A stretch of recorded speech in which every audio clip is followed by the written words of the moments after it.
আসসালামু আলাইকুম। তাহলে দেখো তারপর পর থেকে আর কি, অর্থাৎ হিউমেরাসের পরে হলো রেডিয়াস আলনা। রেডিয়াস আলনা, হ্যাঁ, এই আছে। দেখো এখানে কি কি বিষয় বলা হচ্ছে রেডিয়াস আলনা তো আমরা এর আগে জেনেছি, তাই না? অর্থাৎ এই যে এটা, তাই না?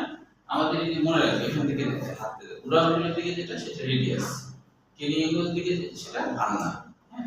এবং আমাদের যে পুরোটা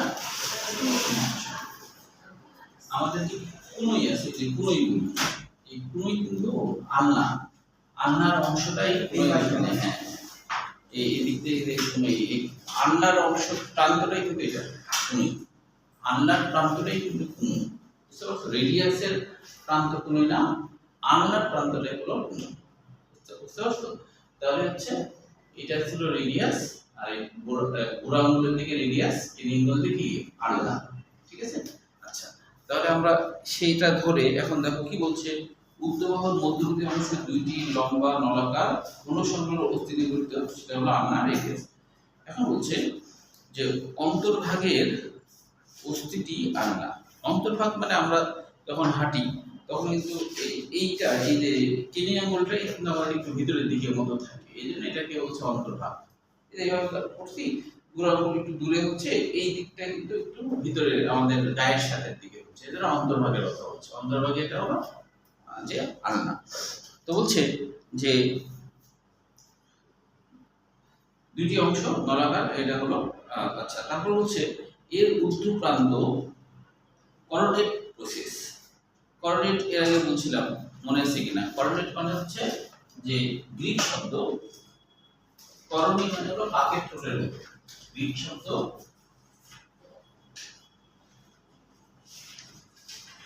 করোনয়েড, করোনয়েড এটা আসছে গ্রিক শব্দ, গ্রিক শব্দ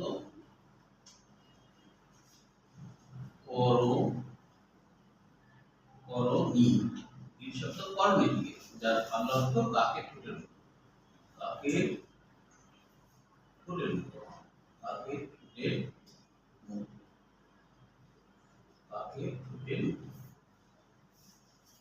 তাহলে ঊর্ধ্ব প্রান্তটা এমন ভাবে আছে যে, ঊর্ধ্ব প্রান্তটা এমন ভাবে আছে যে কাকের ঠোঁটের মতো মনে হয়। মানে আমাদের ঊর্ধ্ব প্রান্ত বলতে যে এই দিকটা, এটা হলো ঊর্ধ্ব প্রান্ত, হ্যাঁ। এটা কি নিম্ন প্রান্ত? তাহলে এটা হলো ঊর্ধ্ব প্রান্ত। এই ঊর্ধ্ব প্রান্তে এমন ভাবে আছে হাতটা যে কাকের ঠোঁটের মতো লাগে, একটা অস্থি আছে যেটা কাকের ঠোঁটের মতো। তারপর বলছে আরেকটা কি, অলোপ্রেনন প্রসেস। অলোপ্রেনন প্রসেস মানে কি দেখো, এটা গ্রিক শব্দ, গ্রিক অলেন, গ্রিক অলেন মানে হলো অলেন, গ্রিক অলেন মানে কুনুই, কুনুই, গ্রিক অলেন মানে হলো কুনুই। আর কেনন মানে মাথা, কেনন মানে মাথা, মানে কুনুইয়ের মাথার মতো, মানে কুনুইয়ের মাথা, মাথার মতো না, এটা একটু না যে মতো হবে, কুনুইয়ের মাথা। এই যে এটা, এটা কিন্তু আলনারি, হ্যাঁ, উদ্যোগতে আলনারি, এটা হচ্ছে কুনুই, বলে কেন, ঠিক আছে? এই তাহলে এটাই হচ্ছে যে আলনার বিষয়ে বললো। তারপর বলছে এছাড়াও একটি টকলিয়ার নস। টকলিয়ার মানে বলেছি চাকার মতো, কিন্তু সেই চাকার সামনের দিকটা একটু কাটার মতো থাকে, চাকার মতো, তবে সামনের দিক ধারের একটু অংশ কাটার মতো থাকে। নস মানে কাটা, নস মানে কাটা, তার মানে হচ্ছে দেখতে চাকার মতো, আবার সামনের দিকটা কাটা থাকে, এগুলো হচ্ছে যে টকলিয়ার নস। ও টিউবারসিটি মানে কি, ছোট উপবৃদ্ধি, অর্বুদ বা ছোট উপবৃদ্ধি, এগুলো সবই হলো যে আমাদের এই জায়গাগুলোতে থাকছে। অর্থাৎ এখানে মনে করো যে সামনের দিকে, এই সামনের দিকগুলোতে এই অংশগুলো আছে, সামনের দিকে এই হাড়গুলো আছে। যদিও এটা প্লাস্টিকের তো অত ভালোভাবে বোঝানো যাবে না। আচ্ছা, তবে তোমরা একটা কাজ করবা, তোমরা কাজটা হলো যে তোমরা মোবাইলে সার্চ দিলে এই হাড়গুলো আসবে, ওখানে একটু স্পষ্ট, এটা অতটা স্পষ্ট না, প্লাস্টিকের তো, ওখানে তোমরা একটু দেখে নিতে পারো। আচ্ছা, এরপরে বলছে নিম্ন প্রান্ত, এটা ঊর্ধ্ব প্রান্ত শেষ, এবার নিম্ন প্রান্ত। নিম্ন প্রান্ত মাথা ও, নিম্ন প্রান্ত মাথা ও স্টারের প্রসেস। নিম্ন প্রান্তে মাথার মতো গঠন, গোল, নিম্নপ্রান্ত মাথার মতো গঠন গোল, আর কি যে স্টাইলেট। স্টাইলেট মানে কি দেখো, স্টাইলস মানে সুচালক, স্টাইলস মানে হলো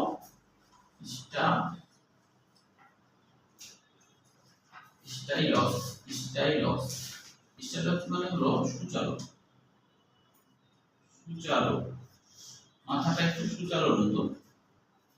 আর স্টেলয়েড তারপরে কি আছে, এড আছে না, অয়েড আছে না, অয়েড মানে মতো, অয়েড মানে সুচালক মতো। তাহলে স্টেলয়েড মানে হলো সুচালক মতো, সুচালক মতো থাকে। প্রসেস মানে কি, উপবৃদ্ধি, প্রসেস মানে উপবৃদ্ধি।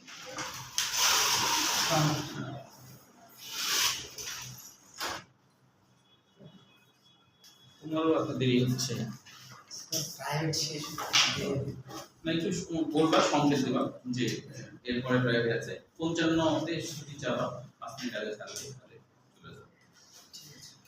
আচ্ছা দেখো এখন যে বোল্ড করা অক্ষরগুলো সব মনে রাখবো। যেমন ধরো পরীক্ষায় আসে কিভাবে, যে ধরো যে কলেকেনন প্রসেস কোথায় থাকে, তাহলে বলবো যে যে আলনার ঊর্ধ্বপ্রান্তে, আলনার ঊর্ধ্বপ্রান্তে কলেকেনন প্রসেস, ঠিক আছে। বা যদি বলে স্টাইলেট প্রসেস কোথায় থাকে, নিম্ন প্রান্তে, তাহলে কি করবো, নিম্ন প্রান্তে থাকে, এভাবে আর কি বলতে হবে। হ্যাঁ, মানে আলনার নিম্ন প্রান্তে। আচ্ছা তারপরে দেখো যে এখান থেকে মূলত লাগবে কোনটা, যে এগুলো একটু বোঝার জন্য বলছি, বোল্ড করা অক্ষর না, এগুলো আসে না পরীক্ষায়, কিন্তু বোঝার জন্য। রেডিয়াসের উত্তর প্রান্তে রয়েছে একটি খাস সহ মাথা, গ্রীবা, উর্বুদ। মানে কি, এই যে উর্ধ্বপ্রান্তগুলো আছে, এই যে রেডিয়াস মনে করো, এই মোটাটা রেডিয়াস, মোটাটা রেডিয়াস, এর উত্তরপ্রান্তে কি মাথার মতো লাগছে, এখানে একটু ভিতরের দিকে খাস, মানে একটু বদ্ধের মতো খাস, তাহলে মাথা, এই যে খাস, হ্যাঁ এই কথা বলছি। তবে তারপর বলছে যে হাস্য, গ্রীবা ও অর্বুদ। গ্রীবা কখন হয়, ধরো এটা উত্তরপ্রান্ত বেশ গোল, তারপর নিচের দিকে যখন চিকন হয়ে যায়, চিকন অংশটার নাম হলো গ্রীবা। তারপরে তো দেহ হিসেবে থাকে। নিম্ন প্রান্তে কার্পাল অস্থির সংযোগী তল থাকে। কার্পাল মানে কোনটা, যে হাতের কবজি, হাতের কবজি মানে কার্পাল, তাই না, হাতের কবজি মানে কার্পাল। তারপর বলছে দেখো একটি স্টেলয়েড প্রসেস, আবারও প্রসেস মানে উপবৃদ্ধি, স্টেলয়েড মানে সুচালক, সুচালক উপবৃদ্ধি। উত্তর প্রান্তে রেডিয়াস ও আলনার অ্যানুলার পেশিতে, আচ্ছা অ্যানুলা বলতে বৃত্তাকার বোঝায় বা আংটি বোঝায়। হ্যাঁ, অ্যানুলা মানে বৃত্তাকার বা আংটির মতো পেশি। উত্তর প্রান্তে রেডিয়াস ও অ্যানুলার পেশিতে, অ্যানুলার পেশি মানে যে পেশিটা বৃত্তাকার হয়, যে পেশিটা বৃত্তাকার হয় তাকে বলা হয় অ্যানুলার পেশি। তাহলে এখানে পরীক্ষা আসতে পারে যে অ্যানুলার পেশি কোথায় থাকে, এইভাবে পরীক্ষা আসতে পারে। হ্যাঁ, তাহলে এই যে রেডিয়াস ও আলনাই, আলনাই থাকে এটা, তাহলে আলনাই থাকে অ্যানুলার পেশি। বাকি অংশ অ্যান্টি ব্রাকিয়াল ঝিল্লি দিয়ে যুক্ত। তাহলে অ্যান্টি ব্রাকিয়াল মানে কি, দেখো যে এই যে তোমরা দেখছো না, এখানে দুইটা হাত, এখানে একটু ফাঁকা থাকে না, বুঝছো, এই জায়গাটা ফাঁকা থাকে না, এখানে মাংস বেশি, পাতলা মাংস বেশি দিয়ে এটা জোড়া লাগানো থাকে, এই ভিতরটা গ্যাপ নাই কিন্তু, বুঝছো, এটাকে বলা হয় অ্যান্টি ব্রাকিয়াল। ব্রাকিয়াল মানে বাহু, ব্রাকিয়াল মানে বাহু। হ্যাঁ, তাহলে এই দুইটার মাঝামাঝি, এই যে অ্যান্টি, এই দুইটার মাঝামাঝি ব্রাকিয়াল পেশি, ব্রাকিয়াল বা বাহুর পেশি, বাহুর পেশি, এই গ্যাপ নাই কিন্তু, এরকম গ্যাপ নাই, এখানে হলো ঝিল্লির মতো, মাংস পেশি ঝিল্লির মতো থাকে, এই ফাঁকের মধ্যে, বুঝছো, ফাঁকের মধ্যে আছে, মানে জীবিত মানুষের থাকে।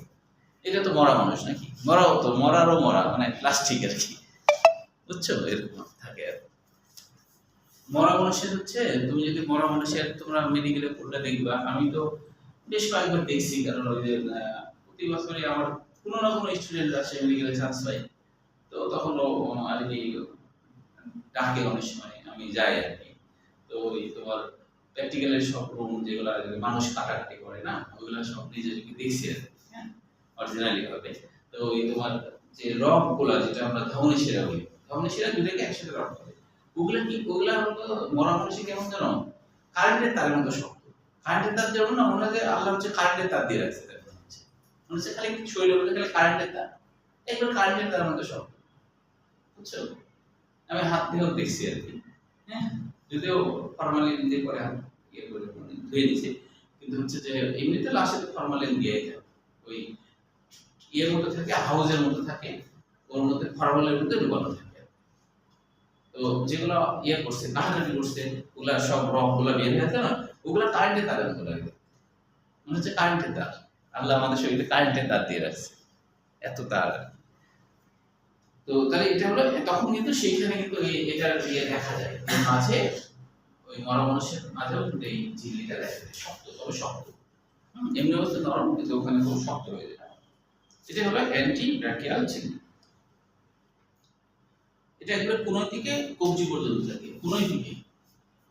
এটা কিন্তু সেই এটা কিন্তু সেই কোনই, হ্যাঁ, এটা হলো কোনই, এটা যেটা আমাদের এটা হলো এটা, বুঝছো?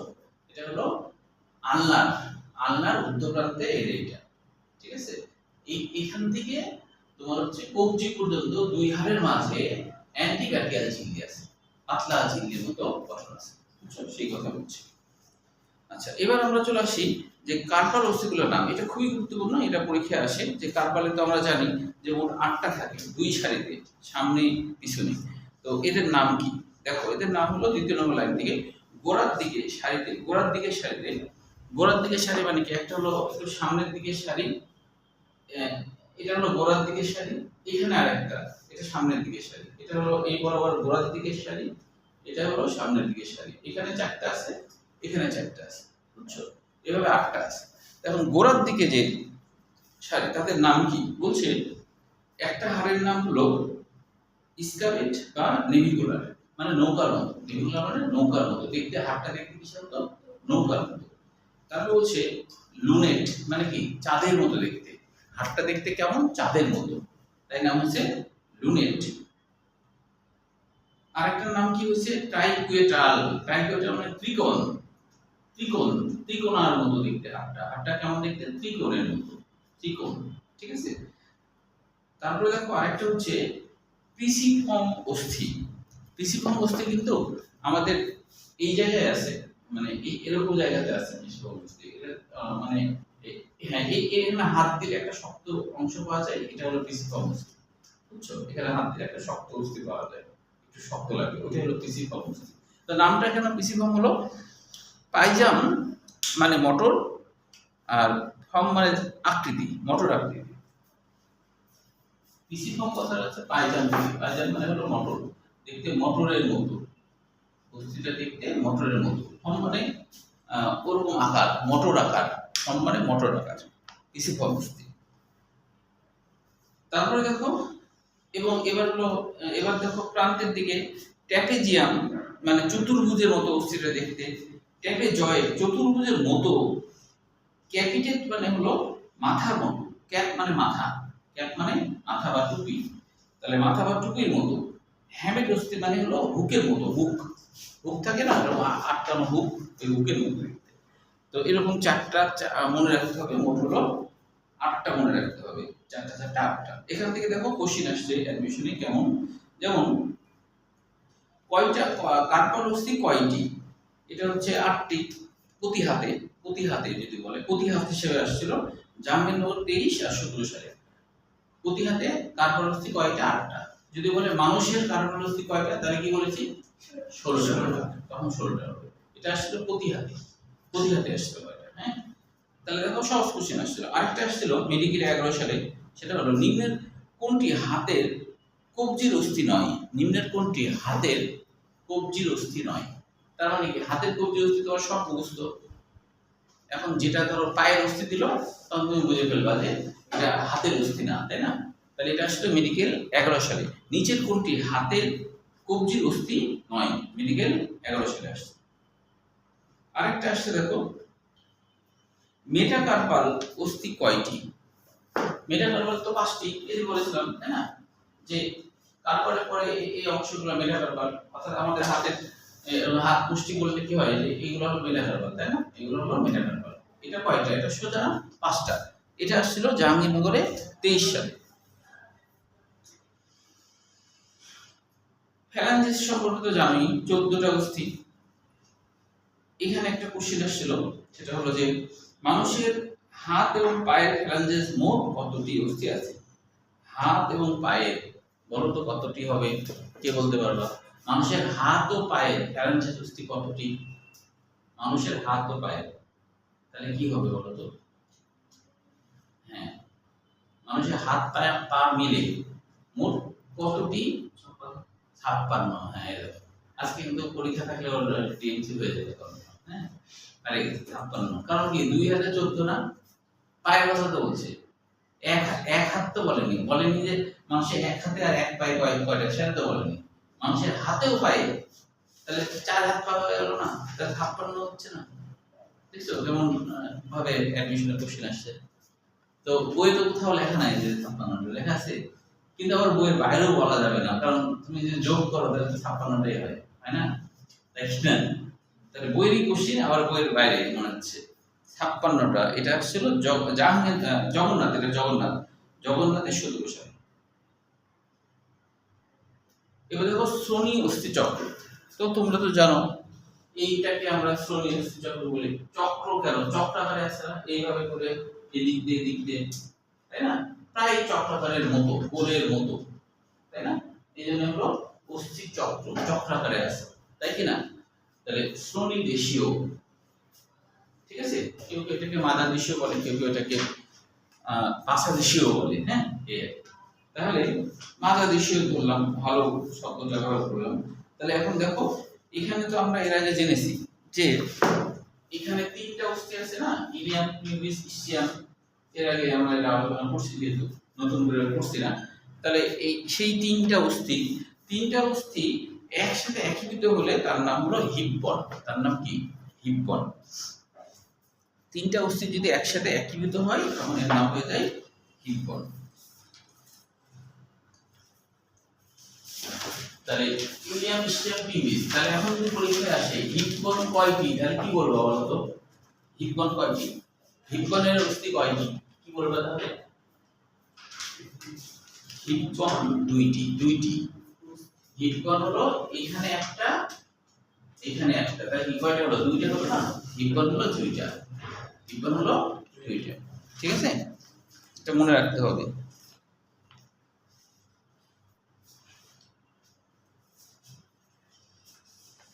আচ্ছা, তবে এই যে এখানে একটা অস্থি সম্পর্কে জেনে রাখো, যে এই যে বড় যেটা আছে, বড় অস্থি, এটাকে বাংলায় আমরা হর্ন অস্থি বলি। হ্যাঁ, হর্ন অস্থি, হর্নের মতো না, যদিও টিপলে বাঁশি বাজবে না, কিন্তু হর্নের মতো, তাই না? তো যদি এটা কিন্তু আলনারই অস্থি। এটা যদি এই যে এটা আলনার অস্থি। হ্যাঁ, এটা আলনার অস্থি আসলে। তো এটাকে বলা হয় টিউবারসিটি, মানে উঁচু অংশ। টিউবারসিটি মানে উঁচু অংশ। আচ্ছা, তাহলে এখন 3টা মিলে হিপবন হলো। এর আগে তোমাদের বলছি হিপবন বলতে বোঝায় মূলত কি, যে নিত্যম অস্থি বা এই যে এটা, বা তাই না? এটা বলেছি। আচ্ছা, তবে একটা বিষয় মনে রাখতে হবে তোমাদের, যে শুক্রবার থেকে সেকেন্ড পার্ট 9 হবে, তাহলে একটু আগাতে পারবো আমরা। তবে 9 অধ্যায় যেহেতু প্রজননতন্ত্রের অধ্যায়, তো এই ক্ষেত্রে তোমাদের বই যেহেতু আছে, সেহেতু তোমরা হচ্ছে পড়ার সময় লজ্জা করা যাবে না, যে কারণ তোমাদের সিলেবাসের এটা অংশ। হ্যাঁ, তো তোমরা যদি পড়ার সময় লজ্জা করো বা হাসো, তোমরা লজ্জা করলে তো আমিও লজ্জা করবো, বিষয়টা তাই না? ঠিক কিনা বলো? এই জন্য শিক্ষার ক্ষেত্রে কোনো লজ্জা করা যাবে না, বুঝতে পারছো? তোমরা যদি এটা মানে আল্লাহ বানাইছে তাই শিখতেছি, আমরা জানতেছি, এটা ভাববা। তো তোমরা এই জন্য এখানে কোনো লজ্জার কোনো বিষয় না, তাই কিনা?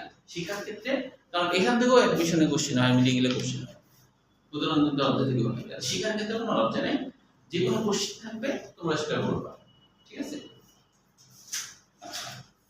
তাহলে এখন দেখো যে ইলিয়ামের কথাটা বলছে, যে ইলিয়ামের দেহ ও ডানা বিভক্ত। ইলিয়াম দেহ ও ডানা, মানে আসলে দেহ, ডানা বলতে এই অংশটা মূলত ডানা, এইদিকে, আর এটা হলো দেহ। তো এটা আসে না পরীক্ষা, তবে যেখান থেকে আসে শেষ 2 লাইন আসে। ইলিয়ামে আর্কুয়েট রেখা। আর্কুয়েট মানে কি দেখো, আর্কুয়েট মানে হলো, এটা ল্যাটিন শব্দ। এলটি মানে ল্যাটিন মনে করো। হ্যাঁ, আর্কুয়েট আর্কুয়েট মানে হলো ধনুকের মতো বাঁকানো, অস্থি। ধনুকের মতো বাঁকানো অস্থি।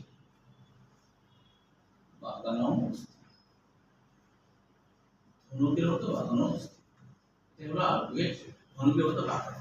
তো এখানে কিন্তু অস্থিটা একটু দেখো, এটা যদি ধরো ধনুকের মতো কিন্তু এইভাবে করে একটু বাঁক দিয়েছে, হালকা একটু বাঁক দিয়েছে, হ্যাঁ। তো ওটাই বলছে আলফাবেট রেখা। তারপর বলছে ইলিয়াক ফসা, ফসা মানে গর্ত বলেছি না, ফসা মানে গর্ত, এই ভিতরের দিকটা একটু গর্তের মতো, ভিতরের দিকটা একটু গর্তের মতো, এজন্য হচ্ছে ইলিয়াক ফসা। তারপর বলছে গ্লুটিয়াল রেখা। গ্লুটিয়াল কথাটার অর্থ কি?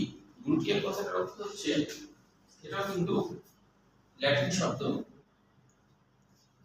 গ্লুটেট, গ্লুটিয়াল, গ্লুটিয়াল এর অর্থ হলো নিতম্ব,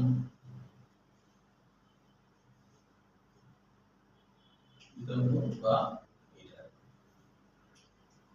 এর অস্তি, হ্যাঁ এর অস্তি, এটার অস্তি, ঠিক আছে। কারণ এটাতে আমরা বসি, যে আমরা ইলিয়ামের বেশ কিছু অংশ দিয়ে বসি, ওই কারণে এরকম নাম আছে। আর অরিকুলার সংযোজিত, অরিকুলার মানে কি? কান, অরিকুলার মানে কান, অরিকুলার মানে কান। আচ্ছা এবার দেখো, এবার আমরা চলে যাই পিউবিসের এখানে। পিউবিসের এখানে মূলত লাগবে হচ্ছে যে এখানেও এর দুইটা শাখা, একটা ঊর্ধ্ব শাখা, দুইটিকে ঊর্ধ্ব ও নিম্ন রেমি, রেমি মানে দেহ বোঝায়, রেমি মানে দেহ বোঝায়। এখানে লাস্ট লাইনটা লাগবে ঊর্ধ্ব রেমাসে একটি পিউবিক অর্বুদ। অর্বুদ মানে কি? বুঝে বলেছি যে উপবৃদ্ধি, ছোট ছোট স্থিতি, এটা হলো অর্বুদ। পিউবারসিটি থাকে, আর কি থাকে? পিউবিক ঝুঁটি থাকে, ওই যে মুরগিদের যেমন ঝুঁটি থাকে সেরকম। এই জায়গাটাতে পিউবিসের এই জায়গাটা একটু উঁচু মতো থাকে, এই উঁচুটাকে বলা হচ্ছে ঝুঁটি, পিউবিক ঝুঁটি।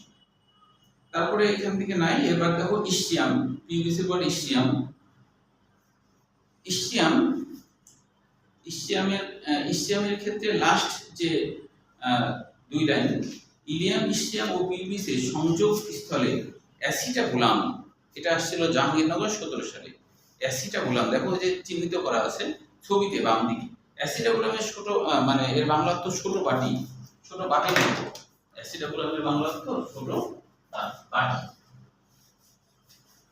অ্যাসিটাবুলামের বাংলা অর্থ ছোট বাটি, ছোট বাটি, অ্যাসিটাবুলামের বাংলা অর্থ ছোট বাটি। কত সালে আসছিল এটা? এটা আসছিল হলো 17 সালে, 17 সালে আসছিল। তার মানে বলবো অক্ষরগুলো সবাই করবা। আচ্ছা ছবির মধ্যে দেখো কিছু না বোঝার আছে কিনা।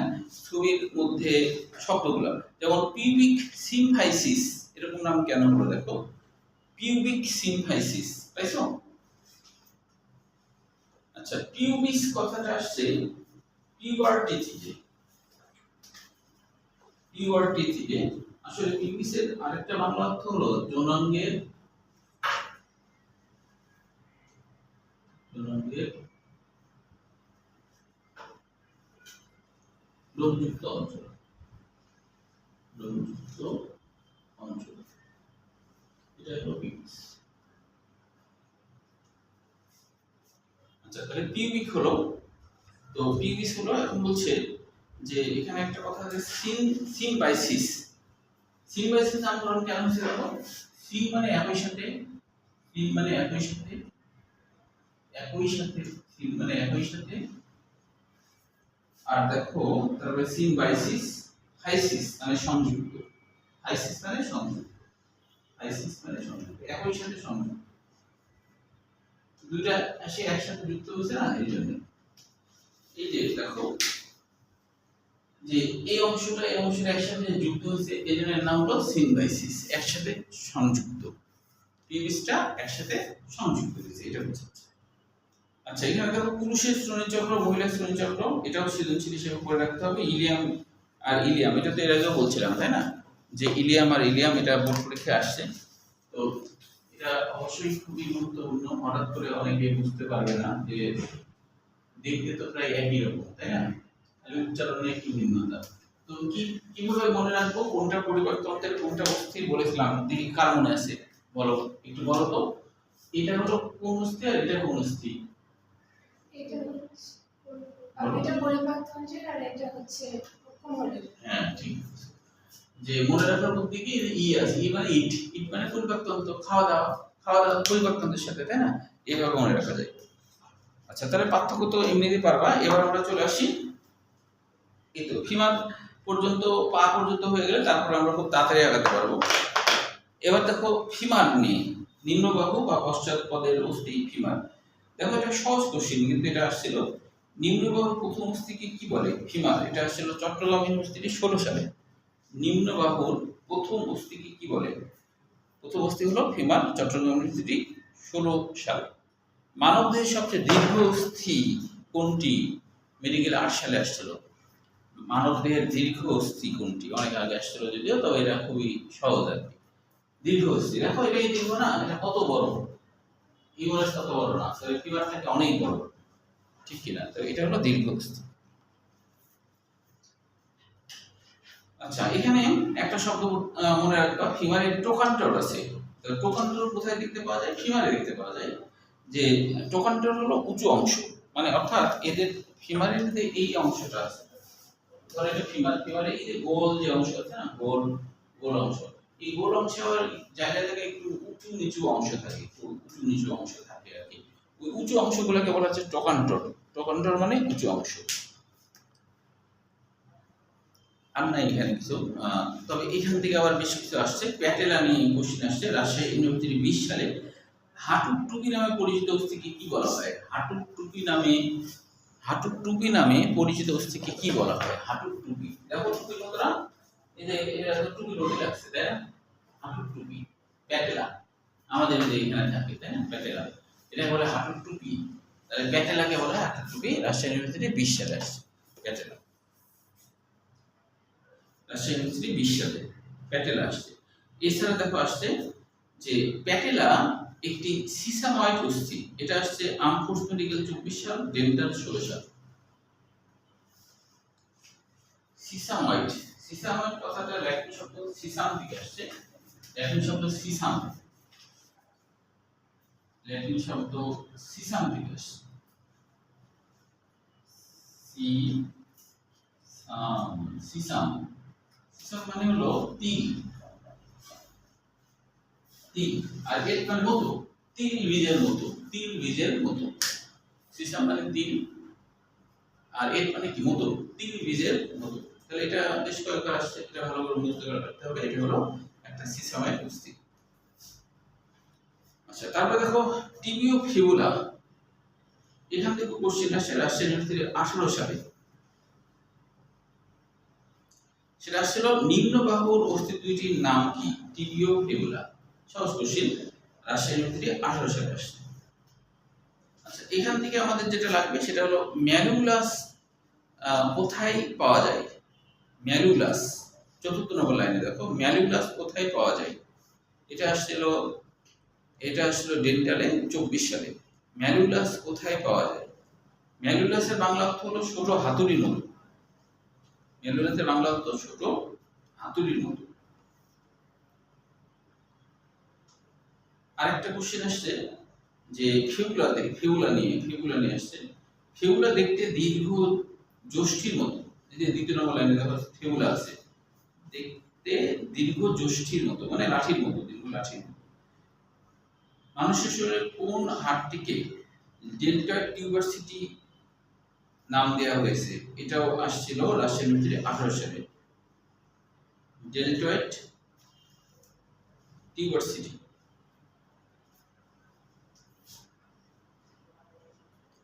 আচ্ছা, ডেল্টয়েড টিউবারসিটি সরাসরি কিন্তু এই বই নয়, অন্য বই থেকে দিয়েছে, এটা একটু লিখে রাখো।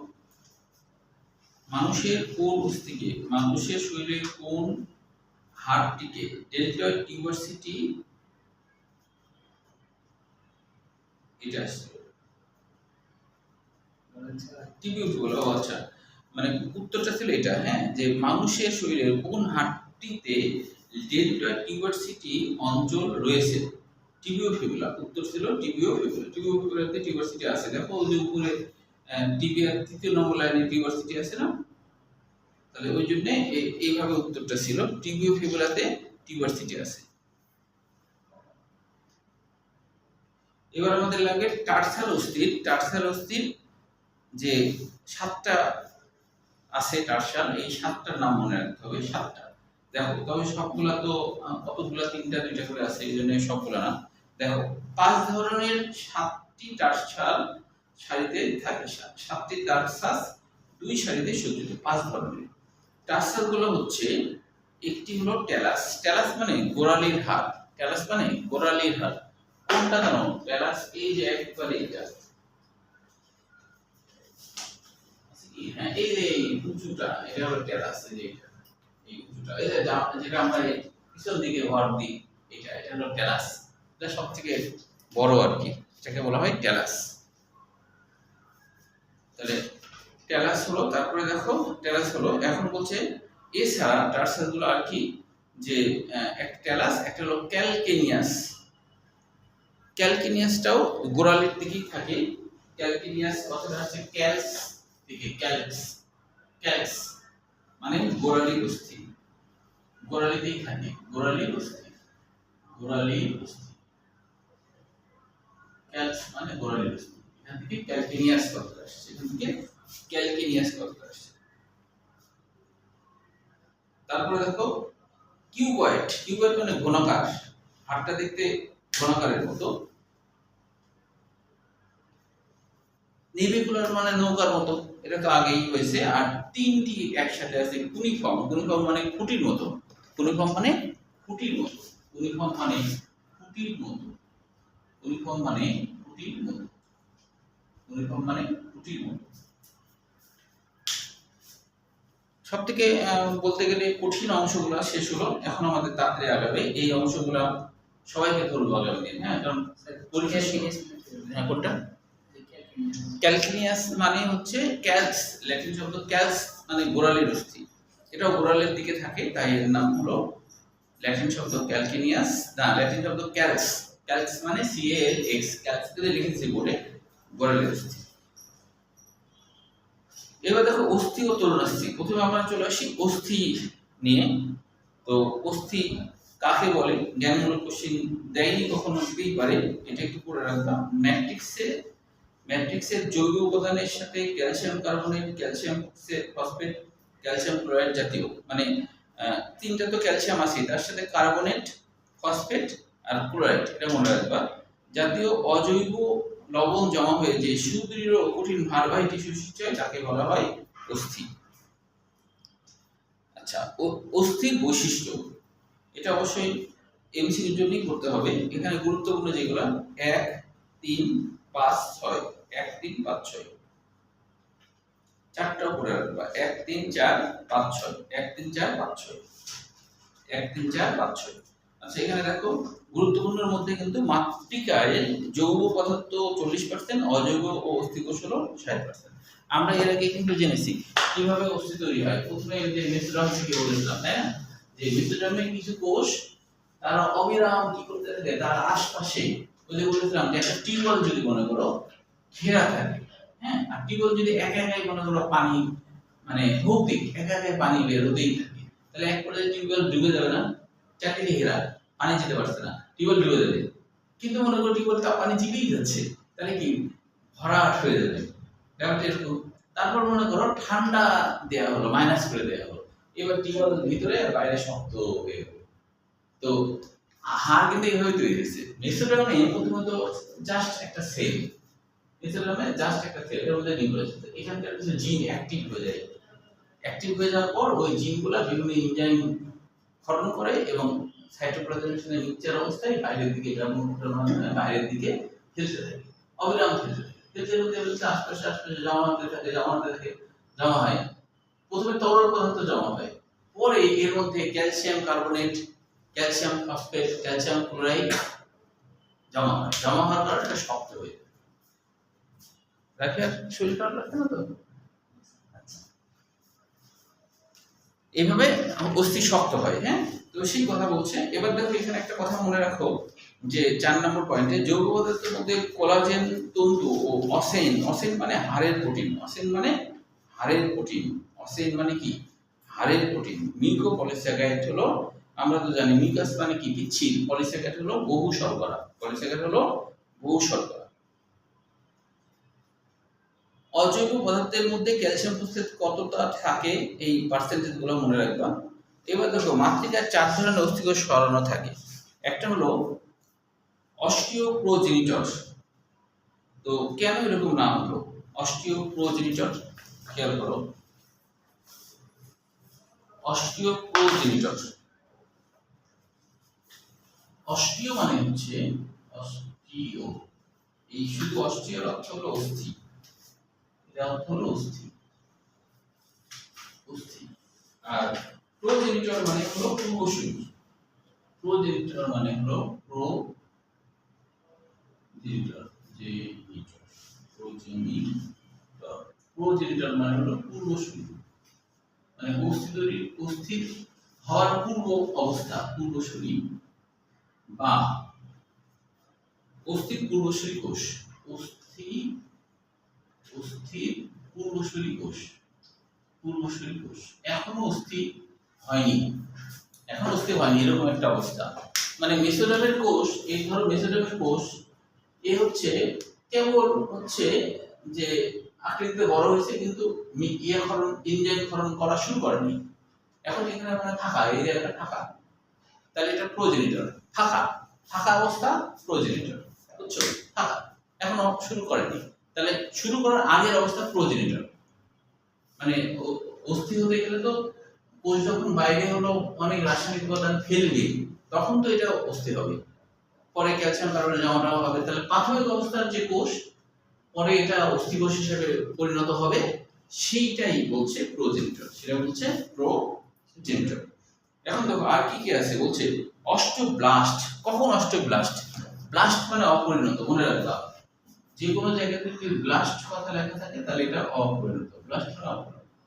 তাহলে এটা হলো অস্থি কোষ হওয়ার আগের অবস্থায়, তবে হচ্ছে প্রসেসিং চলছে, মানে এখানে রাসায়নিক উপাদান ফেলতে শুরু করছে, রাসায়নিক উপাদান ফেলতে শুরু করছে কেবল, কিন্তু পরিণত হয়নি, কিন্তু পরিণত হয়নি।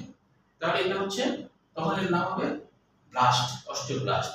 অস্টিওসাইট পরিণত হয়ে গেছে, মানে যখন কোষটা এই আকৃতিও কিন্তু একটু লম্বা আকৃতি হয়ে যায়, একটু লম্বা আকৃতি হবে, এবং হচ্ছে আশপাশে প্রচুর পরিমাণে ম্যাট্রিক্স জমা করে ফেলবে, তখন ওই কোষের নাম হবে অস্টিওসাইট, তখন ওই কোষের নাম হবে অস্টিও, তখন আর গোল থাকবে না, একটু লম্বা আকৃতি হয়ে যাবে, এবং তখন নাম হবে অস্টিওসাইট। আরেকটা আছে অস্টিওক্লাস্ট, এটা এখানে তো আছে, তো অস্টিওক্লাস্ট আছে, হ্যাঁ। ক্লাস্ট মানে ধ্বংসকারী, ক্লাস্ট মানে কি? ধ্বংসকারী। মানে এই ম্যাট্রিক্সের মধ্যে কিছু শ্বেতকণিকাও আসবে। কেন আসবে? এখানেও অনেক সময় জীবাণু অ্যাটাক করে, তাই অস্থির ভিতরে যদি শ্বেতকণিকা ঢুকে যায়, তখন এর নাম হয় অস্টিওক্লাস্ট। ক্লাস্ট মানে ধ্বংসকারী। অস্থির মধ্যে কোনো জীবাণু বা কোনো অস্থিকোষ ধ্বংস হয়ে গেছে, তাকেও খেয়ে ফেলবে, ম্যাক্রোফেজ এক ধরনের, এটাকে বলা হয় অস্টিওক্লাস্ট। তাহলে এই চার ধরনের কোষ দেখা যায় অস্থিকোষে, হ্যাঁ। তাহলে এগুলোর নাম মনে রাখবা।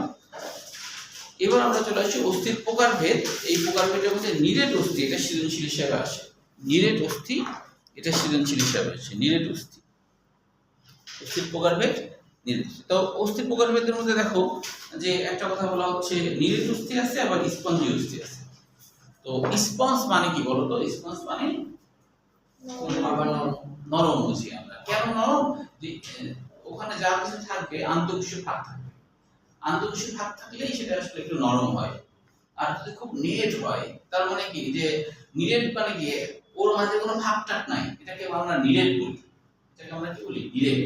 যেমন স্পঞ্জ স্যান্ডেল বলি না, তার মানে ওর মধ্যে প্রচুর ফাঁক আছে, যার জন্য তো পানিতে তুমি স্যান্ডেল যদি রাখো তাহলে ভাসে না, কিন্তু ওটা যদি আমি একটা লোহা ওর মধ্যে ভাসবে না, কারণ ওরা খুব বেশি কাছাকাছি, নিরেট, ফাঁক নাই, তাহলে তো স্পঞ্জ। ঠিক তেমনি হবে আমাদের প্রত্যেকটা হাড়ের প্রান্ত দিকে এর ভিতরে যে কোষগুলো থাকে, এগুলো কিন্তু স্পঞ্জি অস্থি বলা হয়, প্রান্ত দিকে। এই অস্থিগুলো হচ্ছে ভিতরটা অনেক ছিদ্র হয়, ছিদ্র হওয়ার সুবিধা আছে, ছিদ্র হলে গ্যাপ থাকে, ওই গ্যাপের মধ্যে কোষগুলো রূপান্তরিত হয়ে আকৃতিতে বড় হয় এবং লোহিত কণিকা, শ্বেতকণিকা, অনুজীব কণিকা তৈরি করতে পারে। আর যদি কোনো গ্যাপ না থাকতো তাহলে তো করতে পারতো না, বুঝতে পারছো? মানে কোনো রূপান্তর হতো না। তো প্রত্যেকটা হাড়ের প্রান্ত দিকে স্পঞ্জি অস্থি থাকে। আর নিরেট অস্থি মানে যার মধ্যে কোনো ফাঁক টাক নাই। যেমন ধরো আমাদের যে হিমরাজ বা ফিমার, বা গরুর যখন খাও, গরুর নিহারি খেয়েছো না? গরুর নিহারির ভিতরে তো ওই যে ক্যালসিয়াম বলি সেটা না, মানে ওয়ালটা কেমন খুবই শক্ত না, ওয়াল যেটা নিহারির ওয়াল খুবই শক্ত, ওর মধ্যে কোনো ফাঁক আছে? ফাঁক নেই। কিন্তু তুমি দেখবা যে ওই নিহারির প্রান্ত দিকের হাড় ওটা এক একটু চুষক দিলে মশলাপাতি তুমি পাবা বাইরের দিক থেকে, কারণ ওখানে ছিদ্রযুক্ত থাকে, তাই কিনা? কিন্তু ওই ওয়াল দিকে তুমি কোনো ইয়েই পাবা না, কারণ ওটা একবারে নিরেট, ভিতরের কথা বলছি না, বাইরের ওয়াল যে এটা, হ্যাঁ বুঝতে পারছো? এই তো পরীক্ষায় হলো নিরেট অস্থির গঠন বর্ণনা আসে। তো আজকে যেহেতু এটা শুরু করা যাচ্ছে না, সময় যেহেতু হয়ে গেছে, আগামী দিন কিন্তু পড়াগুলো ধরবো, নিরেট অস্থির আগ পর্যন্ত ধরবো, আগামী দিনে আমাদের এটা শেষ হয়ে যাবে, শেষ হয়ে একটু সামনে আগাবো আমরা। তবে পরীক্ষা হবে হচ্ছে কতদূর, প্রথম দিকে হচ্ছে কতদূর হচ্ছে তাহলে অস্থির প্রকারভেদ, হ্যাঁ অস্থির তরুণাস্থি পর্যন্ত, তরুণাস্থি প্রকারভেদ পর্যন্ত, প্রথম দিকে তরুণাস্থি প্রকারভেদ পর্যন্ত আগামী দিন শেষ হয়ে যাবে। হ্যাঁ তাহলে হচ্ছে আগামী দিন শেষ হলে তোমরা পরীক্ষা দেবে। হ্যাঁ যদি একদিন সময় নিতে চাও নাও, কিন্তু পরীক্ষা ভালো করে দেওয়ার চেষ্টা করবে। হ্যাঁ প্রয়োজন হলে আমি একদিন সময় দেবো। ক্লাস কখন করো? কালকে ক্লাস ও কালকে হচ্ছে ক্লাস হচ্ছে মূলত 10টায়, কিন্তু তোমাদের অনেকের প্রাইভেট থাকতে পারে, ওই জন্য 10টা 10 হচ্ছে সেকেন্ড পার্ট মনে করে নিয়ে আসবে, সেকেন্ড পার্ট নিয়ে আসবে, সেকেন্ড পার্ট 9 শুরু হবে, কারণ আমরা এখানে 7 8 এখানে শেষ করব, ওদিকে 9 শেষ হবে, এদিকে 7 8 শেষ হবে। চলো তারপর আমরা আবার ফার্স্ট পার্টে যাব, তাহলে এদিকে 3টে বাজে আমরা আবার ফার্স্ট পার্টে যাব, তখন আবার ফার্স্ট পার্টে দেখা যাচ্ছে যে 9 বা 10 ওটা আবার এই শুক্রবারের মধ্যে থাকবে, মানে সপ্তাহে একদিন ওদিকে একটু আগাতে থাকবে। মানে আমার উদ্দেশ্য তোমাদের হচ্ছে যে টেস্ট পরীক্ষার 1-1.5 মাস আগেই হলো শেষ করে দেওয়া, যাতে রিভিশনটা একটু দিতে পারো, বুঝতে পারছো? এই জন্য সপ্তাহে 4 দিন একটু কষ্ট করে আসো।